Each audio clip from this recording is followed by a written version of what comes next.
All right, welcome everybody to the In2 InThinking Network's monthly webinar series. We started this back in September, the third Tuesday. This month we feature Nave, and Dave is one of many of the presenters we're featuring that will be presenting at the In2 Forum in July. That's the third weekend of July, the 17th, 18th, and 19th. So Dave, let me turn it over to you. All right, I'm going to share my screen, hopefully. Okay, everybody can see that, correct? Yes. All right. Was unsure about what this presentation was supposed to be about, so I'm going to try to use part of it as an advertisement. I cannot see. I'm sorry, say what? I can log off and I log back on. I don't get the video and I can't, clicking on it doesn't work. So I'll do that.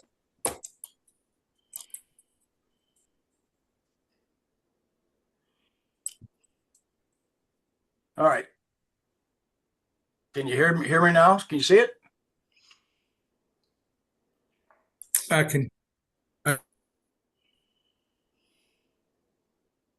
can hear you, so I will just click off Okay.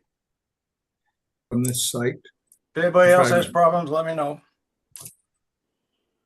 But the purpose of this, like I said, there was two purposes that I have. One of them is to let people know what the presentation will be like in July.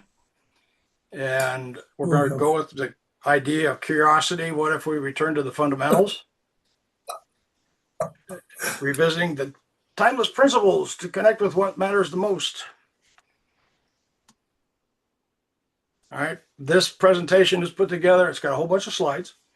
And and yes, I came up with the I came through the TQM era of death by viewfoils. So apparently I can't get away from it.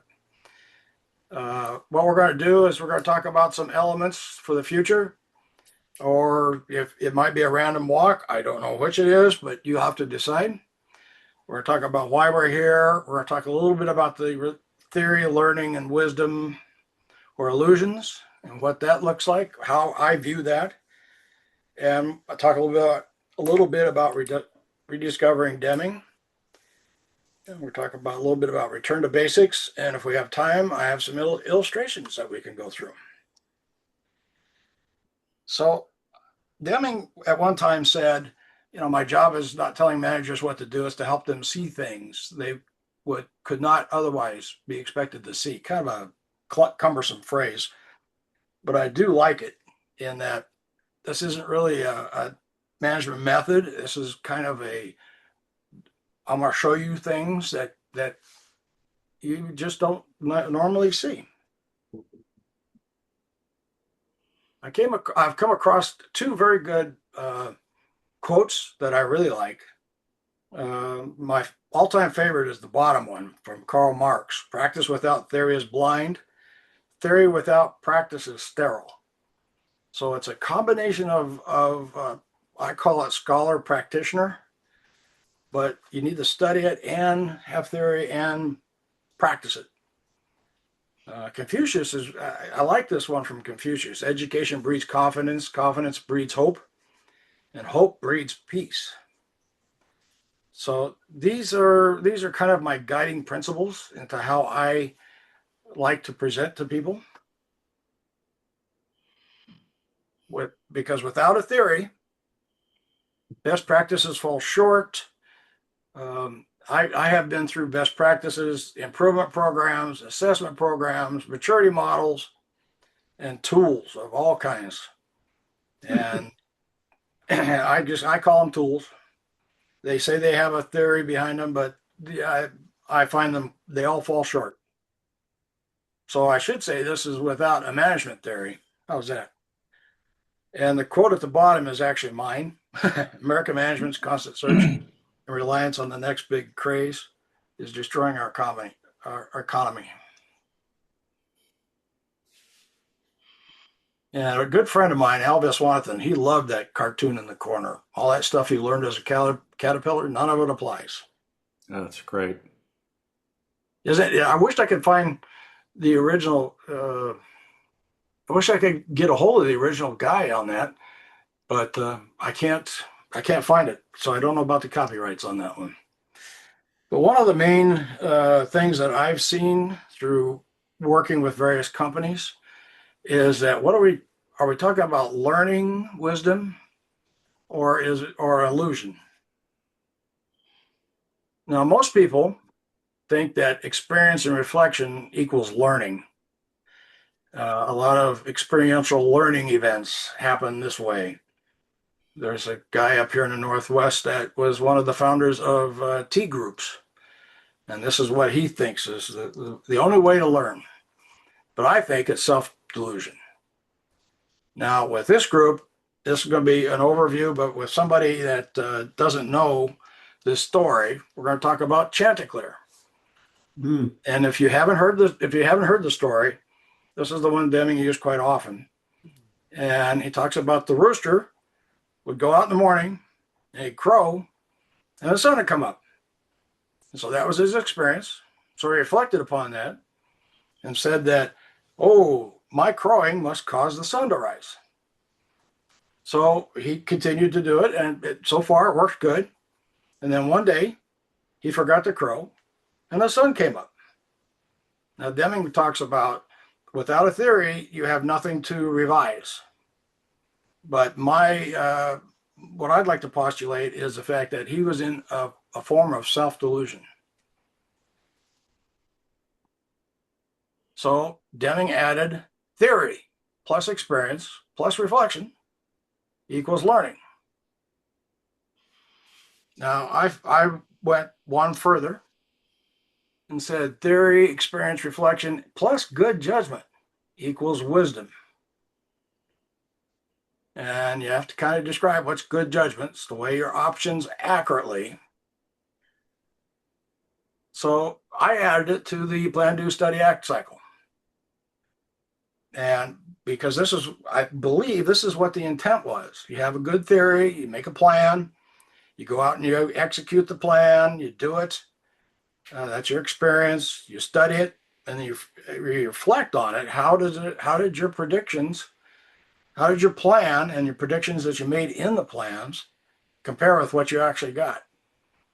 And then you act on it, and that's actually a form of good judgment. Now you're making judgment as to what, did it benefit us? Do we want to continue with it?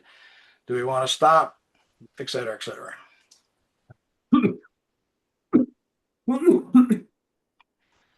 Okay, it's another divergent idea as a concept that during Deming's funeral, somebody made a statement that Deming's work would be rediscovered in 50 years.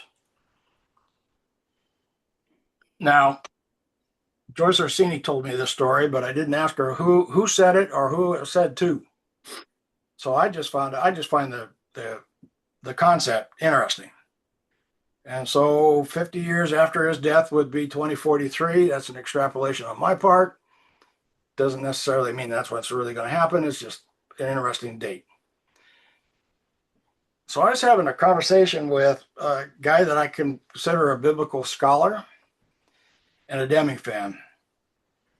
He's unfortunately he's passed away, and he would probably get upset with me for calling him a biblical scholar. But he was a second generation owner of a Christian bookstore, so I figured that's pretty close. That's good enough for me. But he went away and he found a pattern that happened in the Old Testament of the Bible, and about 3 generations worth. So we create a graphic, and don't be scared by it. The whole concept here is that the original prophet has some wisdom, and he sets out some descriptions of that wisdom. I call it, in this one, we called it laws. You can call it whatever. You could call it the system of profound knowledge. He helped define that. Deming did. Don't know. And then you have the first generation, which is an interpretation of the original concepts. And so it's followed kind of, sort of, not much, not exactly. And then you have the third generation practitioners that come out, and it's not followed at all. And at some point, there is some sort of disaster, penalty phase, or a shock to the system.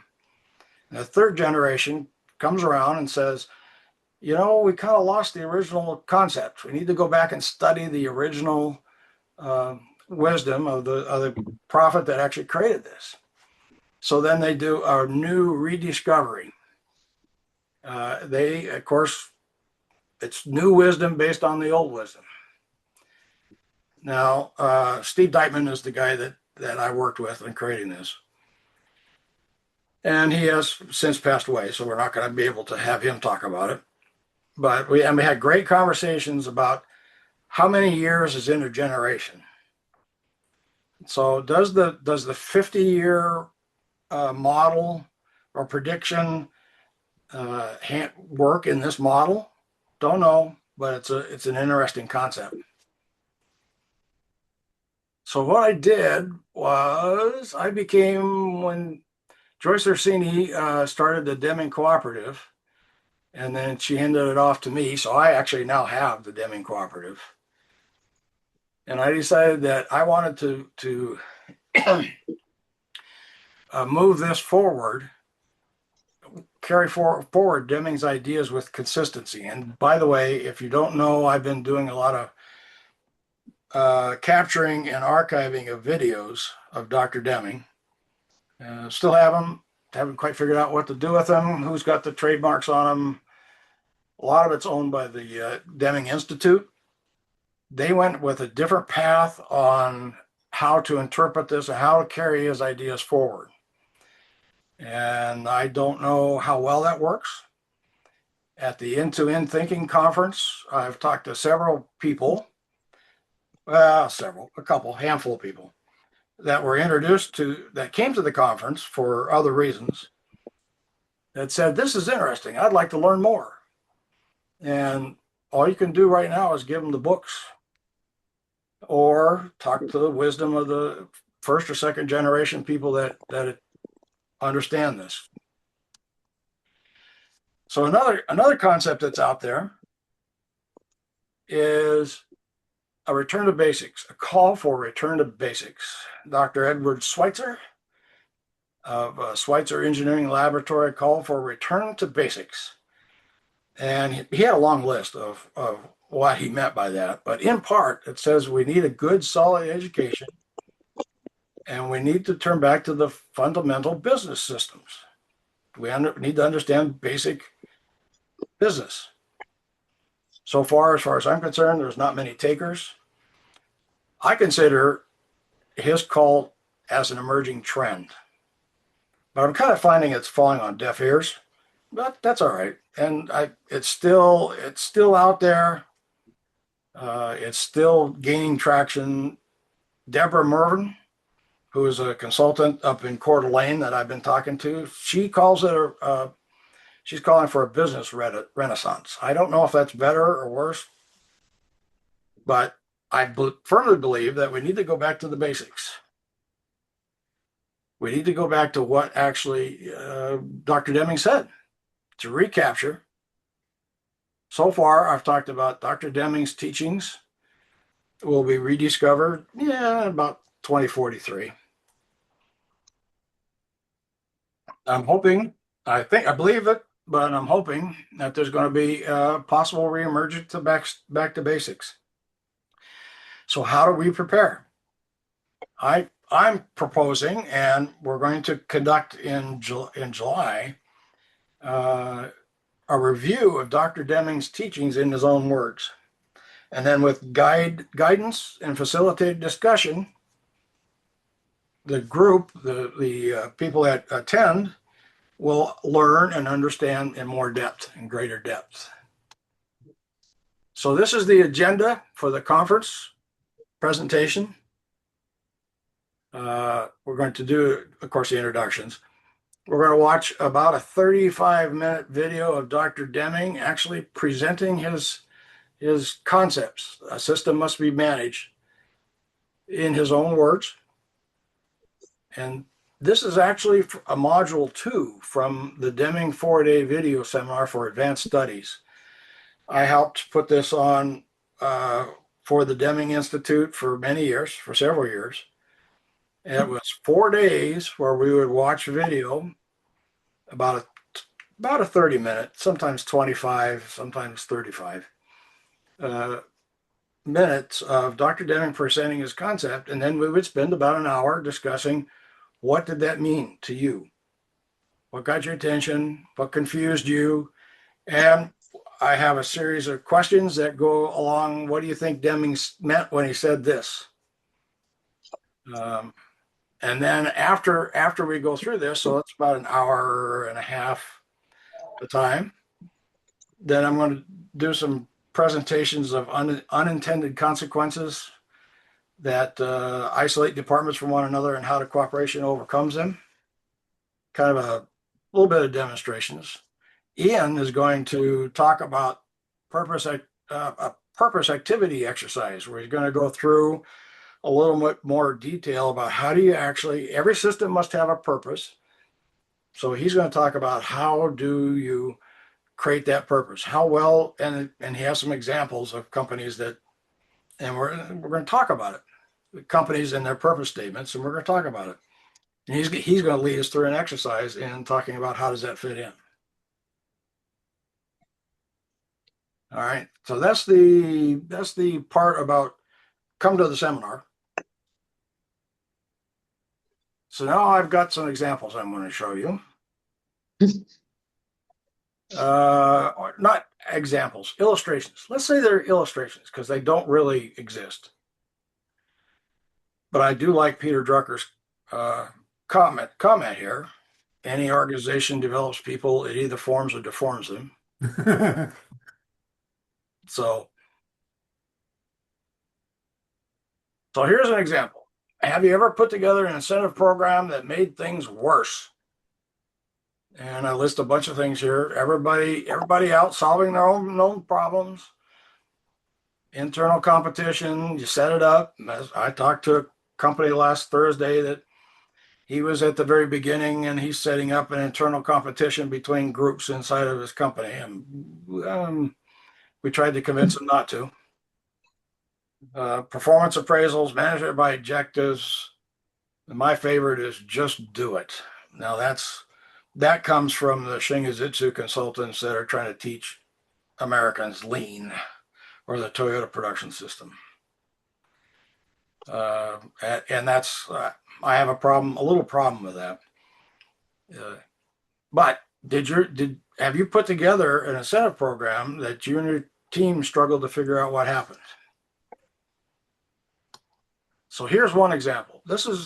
I deal a little bit with companies that are emerging. They're coming from the entrepreneurial, ran into creating an organization that will run by itself.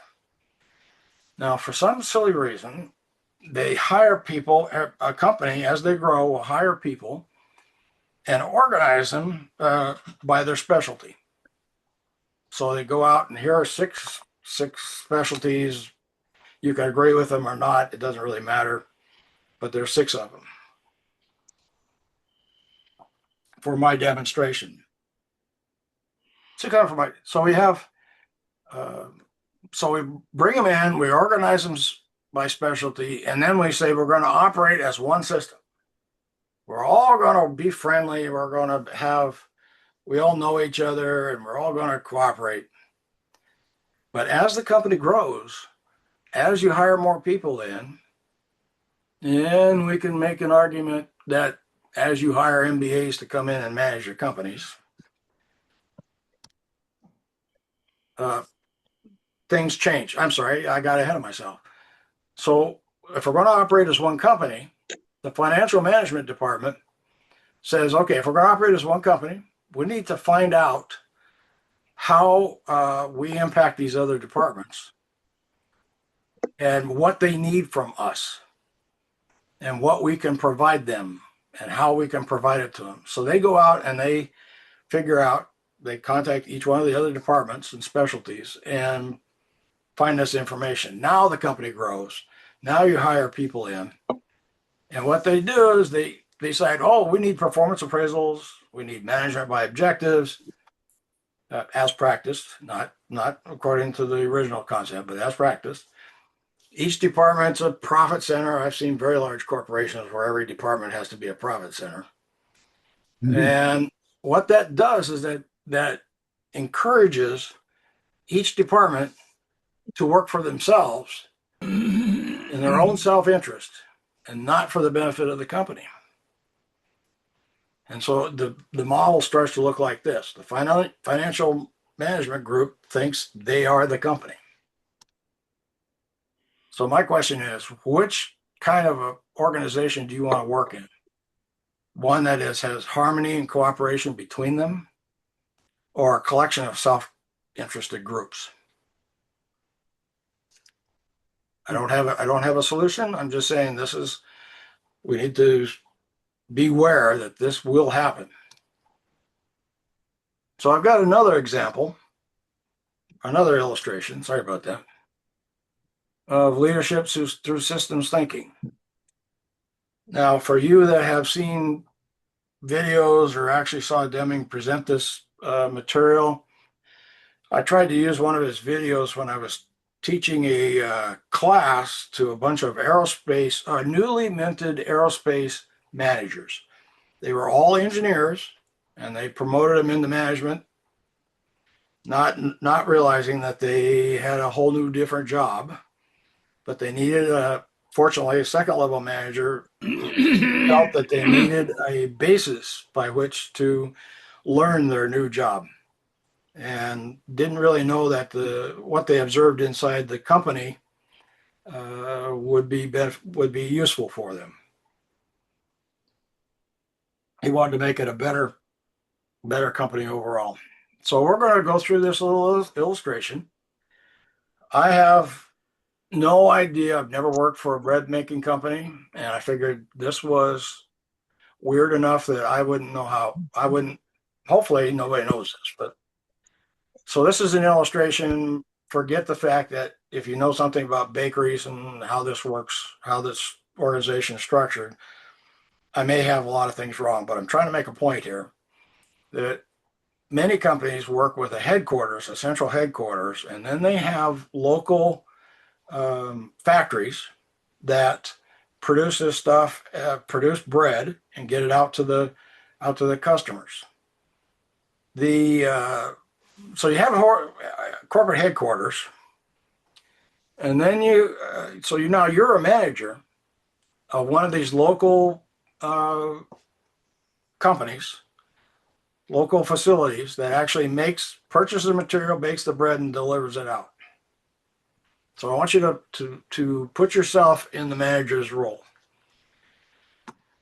They don't have any support. They don't have communication to the headquarters. The headquarters guy comes by once a year and takes a look at all your numbers and tries to help you understand, or they come on with some sort of guidance. And it's usually not very good guidance. It's usually just judgment calls. So from corporate headquarters comes one big hairy ass improvement goal.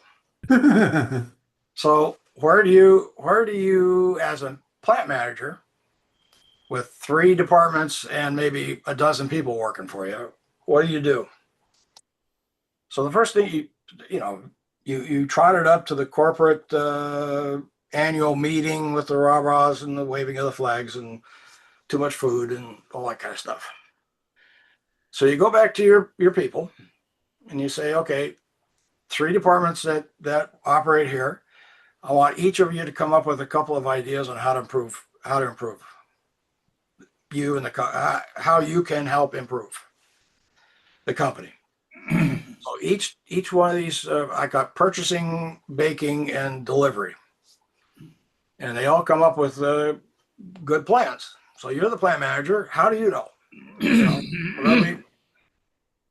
Deming called it being ruined by best efforts. Well, here's your best efforts. So you say, what do you say? You say, oh, that looks good. Go do it. So a couple months go by, and the baking department comes up and says, listen, the three things that purchasing department's doing is hurting the baking department. It may have been good for them, but it's hurting us. And you say, oh, well, I didn't know that. That's weird. So we say, well, let's get the delivery department involved, and let's look at the purchasing department's ideas and how did it affect their department. Now, you can put numbers in here. I've presented this concept to groups before, and if it makes you feel better, you can say each one of these ideas and pluses and minuses is $1 million. It doesn't really matter. Just pluses and minuses are fine for this demonstration. So now that the group has gotten together and said the three different departments are taking a look at just the purchasing department, maybe we should expand this out to see how it works with the other departments. How did their ideas affect the other two departments? And you end up with a table that kind of looks like this. Baking department had two good ideas and it hurt delivery, and purchasing was plus and minus. So now let's look at it from the point of what was the net effect on the company.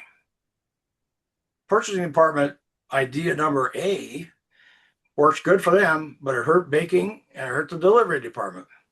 So the overall effect for that was -1. And baking department, let's see, baking department E, idea E, good on purchasing, good for baking, but it hurt the delivery department. So you go through this entire matrix, and for the entire company for the year, you lost. Net effect on the company is -2, whatever the number happens to be. So you're trying to be a good manager, and you're still the plant manager. Don't forget that. And you decide, well, we're just going to split it over, the negative over the three different departments. So now, at the end of the year, you trot up into the annual meetings at corporate headquarters, and you sit down with the boss, and the boss says, you get feedback from the boss. The boss, of course, says, what the hell are you doing out there? You obviously don't know what you're doing. He starts to question everything about your knowledge, your understanding, the business. You don't know what's going on, et cetera, et cetera. Might even go to the point of questioning your parentage. I don't know. But some companies run that way. And if offline, I'll give you a name of a couple. So you go back, and of course, the headquarters guy says, well, think about it. Go back and try something different because that didn't work. We'll give you another year. We'll let you work for another year at this.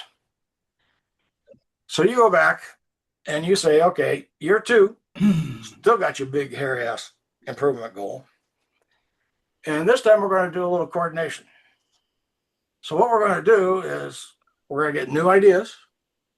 But before we do anything, we're going to work in cooperation with each other to determine how do they predict these are going to affect the other departments, each one of these ideas. So they put together this matrix of pluses and minuses. And then we say, okay, at the end of the year, we predict that this will have this effect on the company. And oh, by the way, we're only going to implement the ones that prove beneficial for the entire company. So the second year, they go out and implement just 3 projects this time, instead of all the ones they had before. 8. Yeah, 8. So at the end of the year, the overall net effect on the company was 3 positives. Purchasing came out great with 3 positives. Baking came out with minus, but they have to do it. And the delivery department came out as a +1. So bonuses this year I'm going to give out the same evenly distributed bonuses to each one of these departments. So now, as the plant manager, I trot up back to end of year 2 review, and the manager says, "Hey, this is great. I knew you'd figure it out." And you get an attaboy, and they're gonna let you live for another year. You can feed your family. You can put housing over them. Now you can start thinking about, well, maybe I need to buy a new car or a boat, or maybe I can send my kid to college after all. Don't know. But of course, nothing is ever all positive. They say, if you can do that good, I want you to do better next year. You know, if you attain this goal this year, next year. So now we're going to go back with year 3 of coordination, which we did last year, but this time we're going to do a little cooperation between our departments. So now we're going to come in and say, can we do better with some cooperation? So now, year 3, the purchasing department says, I've got 5 ideas. 2 of them benefit me, but I think if I'll take a hit on a couple of items if it helps the overall company. Whoops, I didn't push the button fast enough. And what we call that, sometimes you have to sacrifice local performance for the benefit of the whole. So this year, we're only going to implement the ones, again, just like last year, we're only going to implement the ones that have a net positive effect on the entire company. So at the end of the year, it looks like this. Or as we organize it, it looks like this. Again, we're only going to implement the ones that are benefit for the whole company. At the end of the year, our predictions were correct. Now we have a lot more net benefits to the company. Again, purchasing and delivery came out really good. I have a soft spot for operations. So operations usually gets the short end of the stick. So I gave them a wash. So this time they came out with 8. I'd say $8 million. And again, now we're going to distribute it evenly over the 3 departments. So the takeaway on this is not that the premise that a lot of people have, a lot of companies have, is when all departments are optimized, the organization will be. When in reality, when all departments are optimized, the organization may not be. So we need cooperation, coordination, and cooperation between the departments to, when you have that, everybody wins. And one of the key issues is you may have to sacrifice local performance to benefit the whole company. I'm going to repeat that because that is important. I've seen that happen before. I've instituted it, and they usually, when you institute it, they start scratching their head saying, what's going on? And you got to focus on the bigger picture. Okay. And these are a lot of things. This is a rehash of what I said before. The company is a system. There's a lot of interaction, a lot of interdependencies, and there are faulty practices you need to avoid. Okay, now this is another model that I use sometimes when talking to people. I've seen this when a colleague was hired into a city to help with their operations. And she came in with the premise of helping the culture change. And they hired her because she was an expert in culture change. And what she found out was, and well, she didn't find out, she knew when she went in, but she didn't tell them, was that other things are going to have to change around that. Your strategy of the city on how they're going to maintain the roads and the infrastructure, the processes, the communication that's involved, the structure, the values. But sometimes this makes more sense. If you change one, they are going to affect it. It is going to affect all the others. Sometimes greatly, sometimes not so much. But the whole purpose of the entire organization is to have a useful purpose. And I guess you gave me an hour, and I just took 46 minutes, 45 minutes. But this is what we're going to, this is the pitch for the curiosity of what, what if we return to the fundamentals? What if we come back to listen to Deming talk about his concept, and is there a facilitated discussion to help the audience understand better as it applies to them? That concludes that's a pitch. I went right through it. Whoop. Any comments, or did I bore you? No, is that I sometimes find that assuming you don't have any non-disclosure stuff, that if you use a real world example of some company people might have heard of. Yeah, I mean, you may have a reason you can't.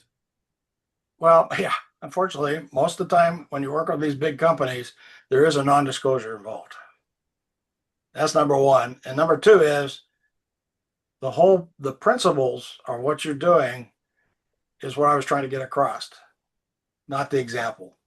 In my experience, every time I give an example, they say, well, I can see where that would work for this industry, but it won't work for mine. Oh, yeah, I guess I've heard that too. Yeah. Or if they don't say that, if you start showing them numbers, then pretty soon they say, well, that number's wrong and that doesn't add up and this isn't right. And says, no, you don't understand.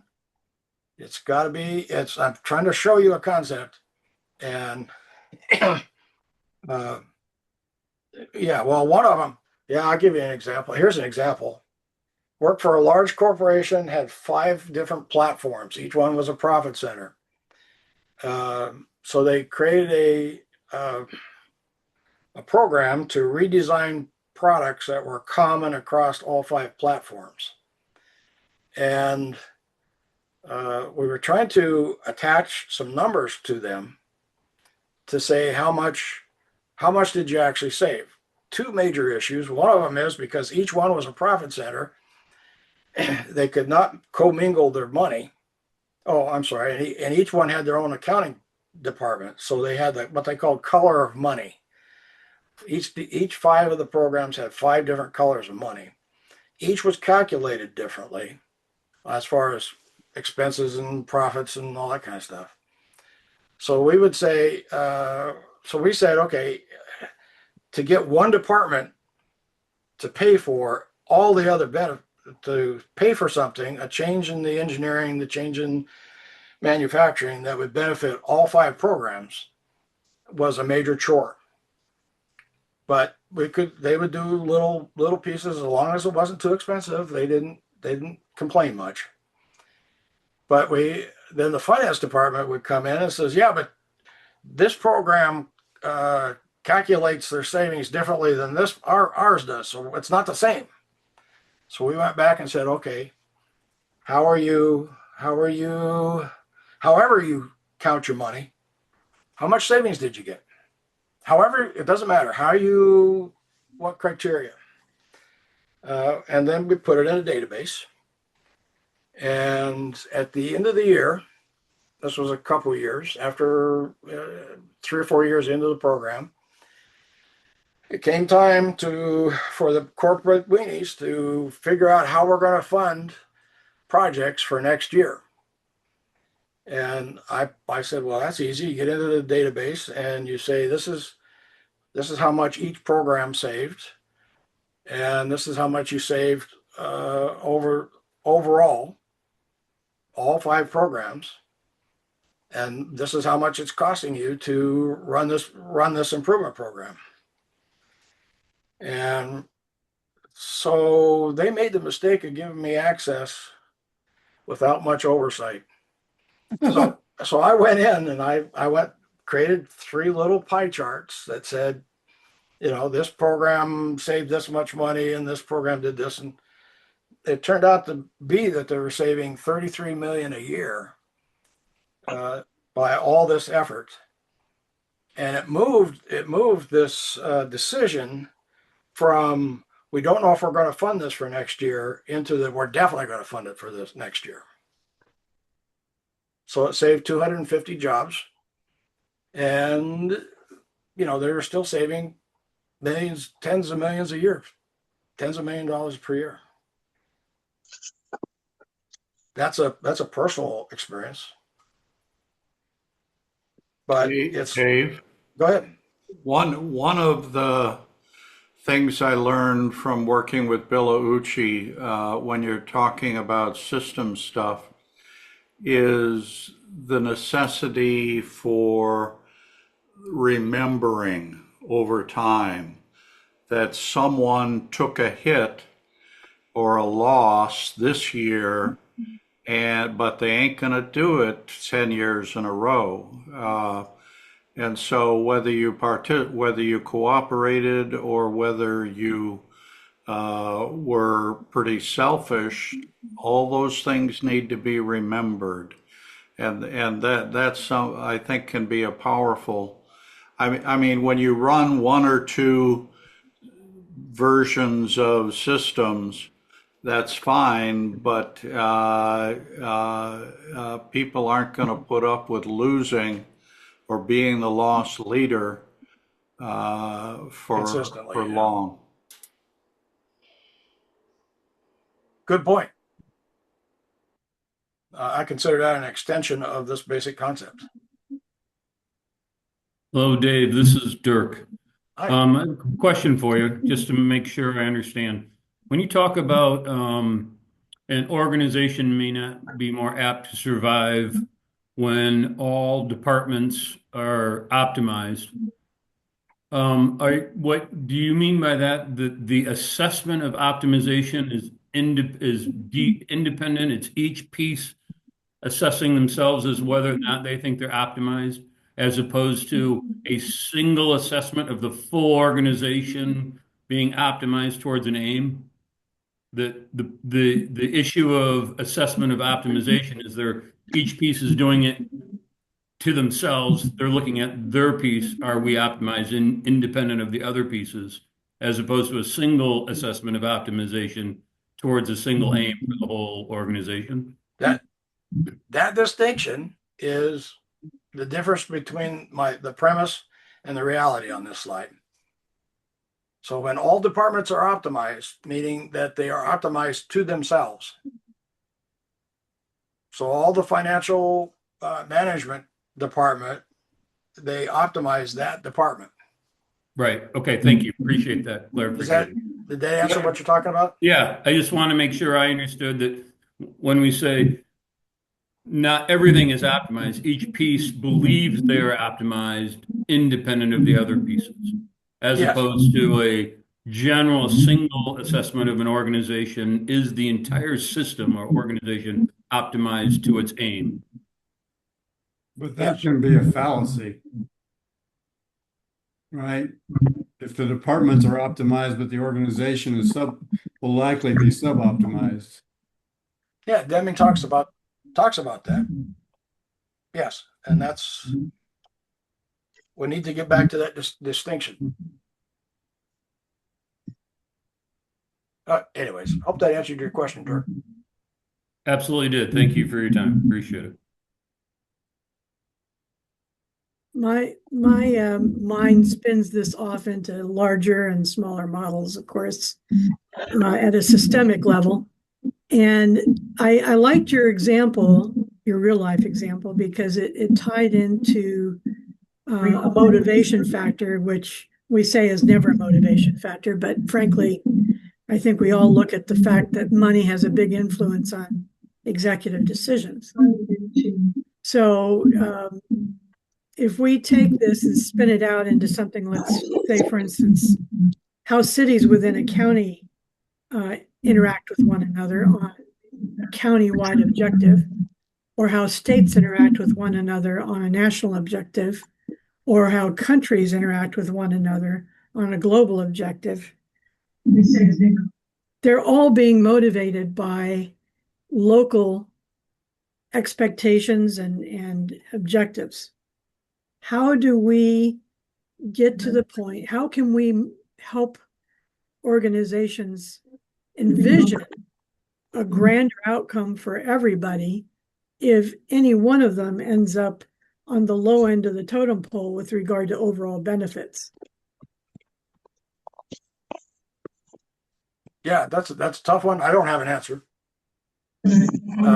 But I firmly believe if you ask the right question, and that's the right thing, then that's what you need to work on.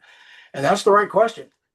It happens that I live in a community that has the fire department and the library system are across different cities. It's countywide.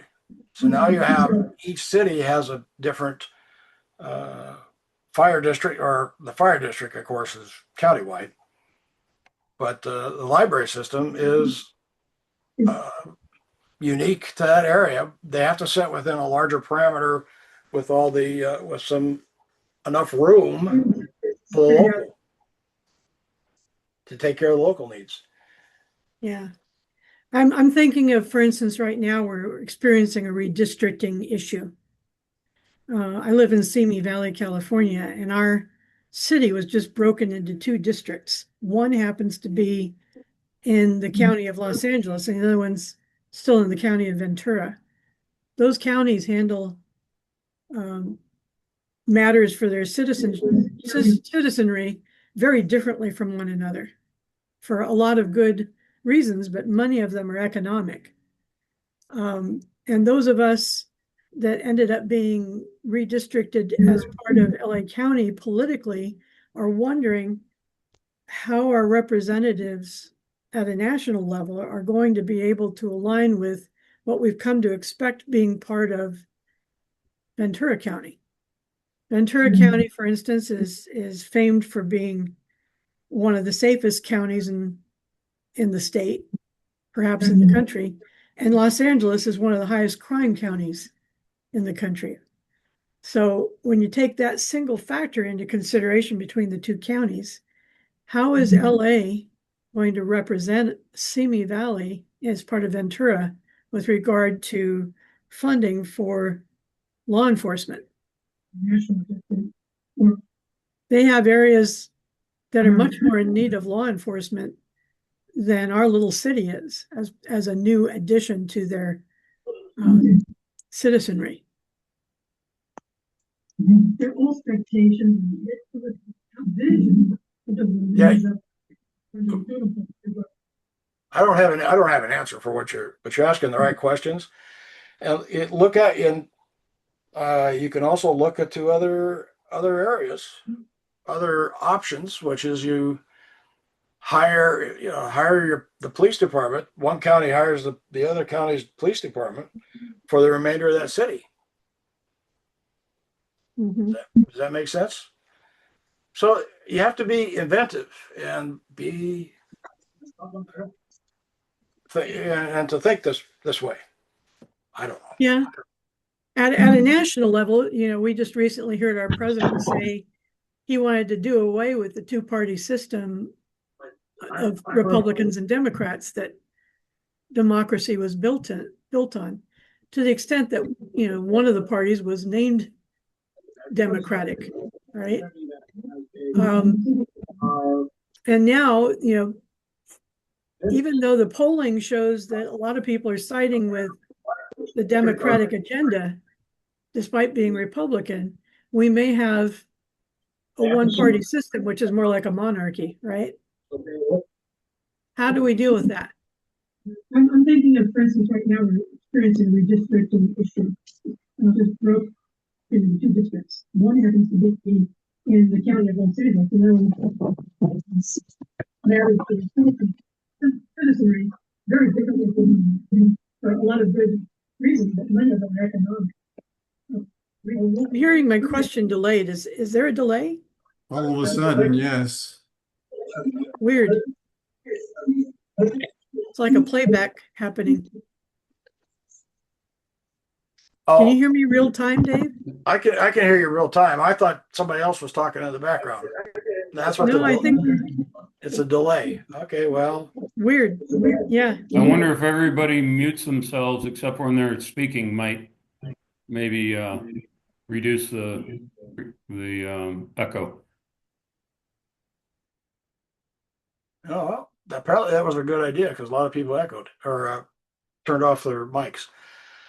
I don't have an answer to your specific question, but it is. Oops, I was gonna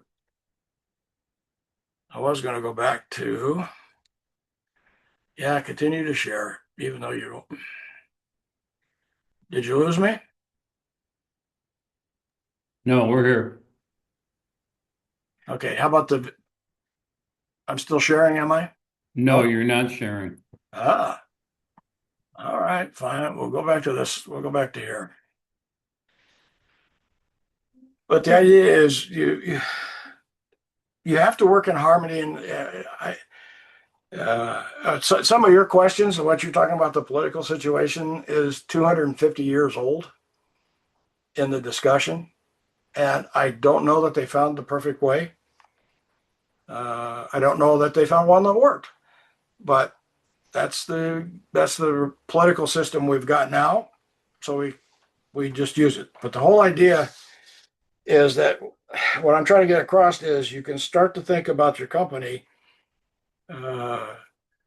These concepts need to be understood within a defined boundaries, within the boundaries. And I think Deming and most of us are talking about the boundaries of business. And there are outside elements that we have no control over. And what we do have control over is how we behave and how we react, how we behave to each other, and how we interact with the larger system, which we have no control over. So, is that good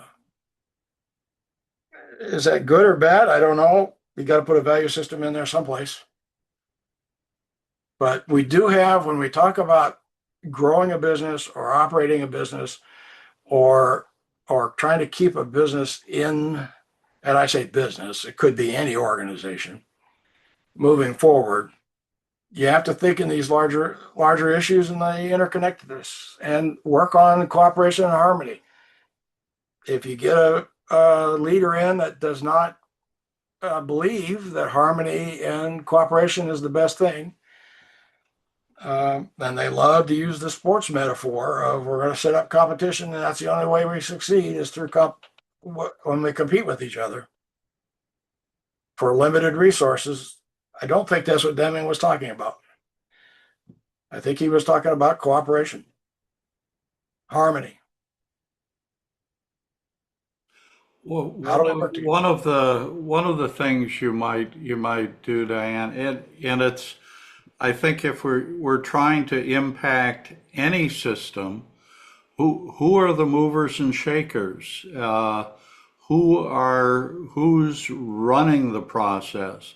And you need to be as specific as possible in that, because what will engage one person will absolutely piss off another. So my view of management is very much bespoke. What will work for you will not work for another. Having said that, I think it would be good to, are you conflating a specific police or fire problem with voting districts or county districts or zip code? I mean, the country is divided. There are all sorts of boundaries that have been defined to simplify the aim of each of those boundaries. but you have to, in the political, in any of the worlds, you have to identify who specifically do you think you need to impact. And that person will be, it could be a physical leader, it could be a logical leader, or an emotional, charismatic leader. But, and then you need to get your posse to be able to address those. But that, I mean, that's change, system change 101. But it is, you're really dealing in the cosmos very quickly. I think what perhaps might be missing for me in this model is a boundary, to use your term, Dave, whereby the organization within which this model is operating defines shared values. So you say, well, whatever we're going to put together as a plan, it has to serve the entire organization, not just one function. Let's say that the management of each functional organization that's separate within the organization is motivated by an annual bonus, just for the sake of conversation. If those bonuses encompass both their functions performance and the organization's performance as two separate things, I think this model would be doomed to failure. However, if you acknowledge that there are individual functional objectives and organizational objectives, and you base the annual bonus, if you will, on only the functional organization's activities, then I think it would be more likely to succeed, this model. But if you tie it in any way to the function's individual organizational objectives, I think it'll fail. I still think it's worthwhile to have functional objectives from an altruistic perspective, but I think if you're dealing with the economy of the situation, which drives business, and even Deming said businesses are in business to make money so they can stay in business and provide more jobs, then you need to look at the economic aspect of it. I think the only place that this can operate, therefore, is on shared values with regard to the outcome. Does that make sense to you or to anybody else? Well, what I get from that is that whatever analysis you did, you've come up with a solution. Now, other people might not agree with that. Shared value, what do you mean by shared values? When I work with executives, everyone says trust or loyalty. Everyone's got their own interpretation of that, and some of them will never agree. So you need to, don't be too quick with your solution, because other people aren't going to buy a solution without you sharing the theory behind your answer. I agree. And I think that leads to a discussion about how do we arrive at an understanding of shared values, right? So that means everybody needs to participate in defining them as well as identifying them. Okay, Bill, you want to take over? I agree, but Bill, you want to take over from here, or our hour is up? No, what comes to mind, Dave, is these are not easy issues. I mean, Deming would say, he said in the New Economics, something like the bigger the system, the more complicated to manage, yet the more opportunities. And part of the challenge is not everyone wants to work together. Yeah. Yeah. And there's a video of, I forget which one of the Deming library. It's 1995 time frame with Dr. Deming and Don Peterson. It looks like they're in Peterson's office. And so at that point, Deming would have been working with Ford ostensibly for 3.5, 4 years, not 1 year, not 2 years. Yeah. And Deming's question to him was, he says, has the system of reward within Ford made it difficult for people to work together? And Peterson's response was, you cagey guy, there you go again. Yeah. And I throw that out is that he'd been working with Ford for 4 years, 3 years, and that was still an issue. Now, it doesn't mean they weren't doing other things, but I think the challenge in what you're proposing, Dave, is being mindful of what is possible and not being overwhelmed by the barriers. Yeah, the part of the barriers. Also, I've been to a lot of meetings where the meetings argue about the solution. Which solution is better? When they haven't fully explored what is the issue in the first place. Do we agree on the issue? Is not only do we agree on the issue, but is the issue actually worthy of effort? Sometimes it's not. I'm also reminded of a story that Russ Akoff would tell many times in a monthly phone call and that I would host. And he shared back in the 60s, he was working at the highest levels of General Electric. And in the room for this one particular meeting was the CEO, who was before Jack Welch, I forget his name, a British guy, English guy. And there was a new senior VP, maybe GE Plastics, whatever it was. But in the room were all the senior VPs plus the CEO. And one of the senior VPs was the new kid on the block, been there maybe 6, 7 months.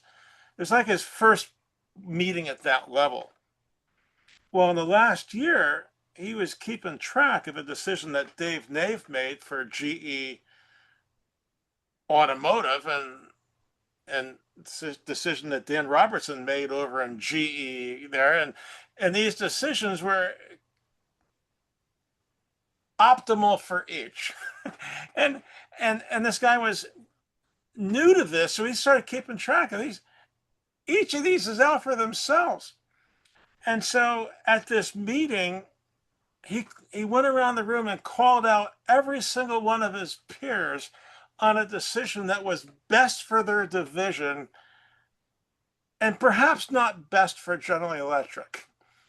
And I had heard Russ tell this story several times, and once somebody asked Russ if he had the details, as if the details were necessary to believe it.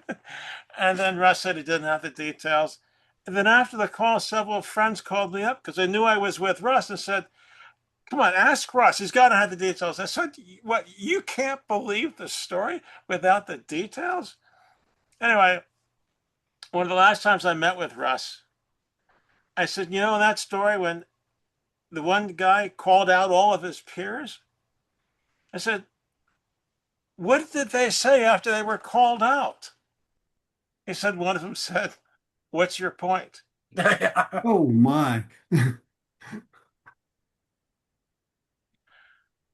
Well, in order to, again, here's where I get back to, you have to take a time view of things. Yes. Did Yes. everyone cash in this year so that next year someone is going to benefit?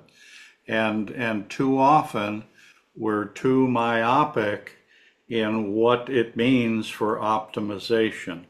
So we've got to get back to our aim, and the aim includes space and time. Yeah. Yeah. Absolutely. Yeah. And Bill, your point earlier is right. Are we equal today, or are we equal over? Are we taking into account the last couple of years?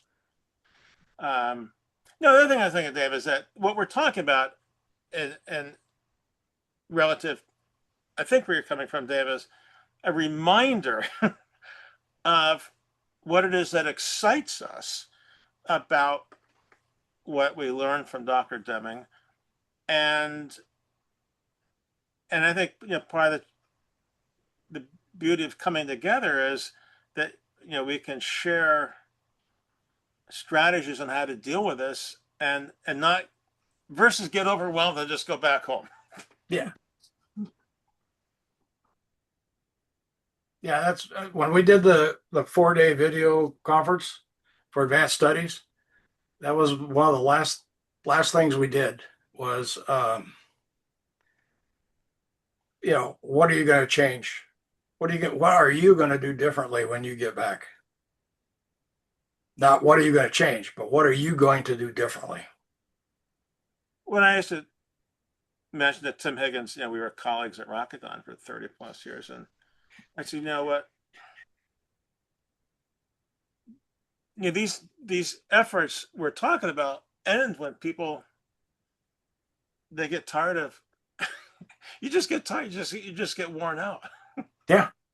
And short of that, you just try to keep things going in your space, provided it fits your job function. If it doesn't fit your job function, your boss is yanking you and saying, "Dave, why do we hired you to do this, and why are you leading us in that direction?" So somehow it's got to be tied to your job function. But I think what we're trying to do at the forum every year is provide an oasis of sanity in a sea of madness.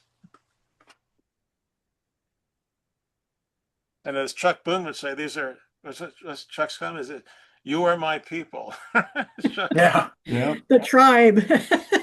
So it's a reminder that we're not crazy. We're trying to do something. And then the question is, can we pick up some inspiration to continue doing what we're doing? Well, but even among us, we don't necessarily have a shared definition of beneficial for all or shared values. Those are big, big words.